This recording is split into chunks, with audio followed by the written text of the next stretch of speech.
5 hanggang 6 na oras lang araw-araw ang tulog ng TNBS driver na si Michael Punzalan.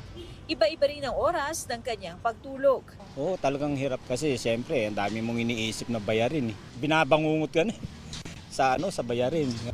Ang 60 taong gulang naman na si Evelyn Mercado, hindi rin lalampas sa 6 na oras ang tulog sa gabi.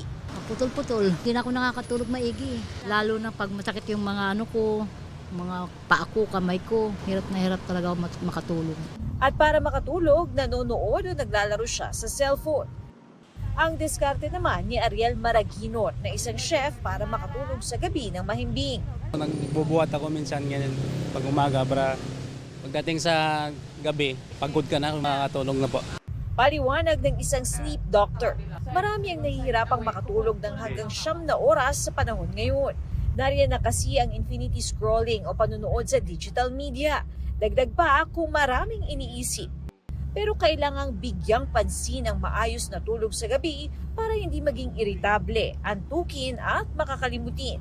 At kapag laging kulang sa tulog, posibleng maapektuhan ang blood pressure at blood sugar. Maaari rin itong mauwi sa sakit sa puso at diabetes. Dapat non-negotiable po talaga eh. We have to allot specific time, i-prioritize natin yung pagpapahinga saka yung pagtulog. Dapat consistent kung anong oras ka matutulog, kung anong oras gigising kada araw. Dapat hindi nagkakalayo. Payo ng eksperto para hindi mahirapang makatulog sa gabi. Yung pagtulog, may ritual dapat, may pattern or habits to promote better sleep. Dapat alisin ang lahat ng distraction gaya ng cellphone o kaya panonood sa digital devices. Makatutulong din ang warm bath at pag-inom ng gatas. Maaari ring mag-meditate o magdasal. Kung marami naman daw pinaghahanda ang gagawin kinabukasan, maaaring isulat ito sa journal para mapanatag ang kaisipan. Iwasan din ang anumang pagkain na may caffeine, paninigarilyo at pag-inom ng alak. Kumain 2 to 3 hours bago matulog. Malaki rin daw ang may tutulong kapag madilim ang kwarto at tamang-tama lang ang temperatura. At kapag di raw talaga makatulog, huwag ipilit. Umupo, maghanap ng gagawin tulad ng pagbabasa ng libro o pakikinig ng music para mawala ang stress. Katrina Son, nagbabalita para sa GMA Integrated News.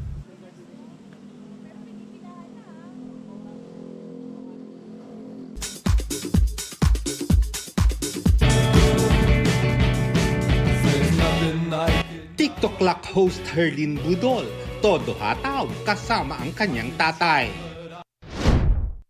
BTS Jimin, isa sa mga K-pop celebrity na nautangan at hindi pa raw nababayaran ng South Korean comedian na si Lee Jin-ho na inaming nalulung sa sugal. Nangako si Jin-ho na babayaran lahat ng kanyang utang. Humingi rin siya ng tawad sa mga nautangan at nagtiwala sa kanya.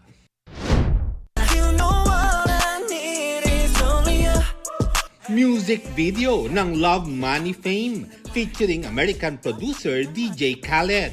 Inilabas na ng K-pop group na 17.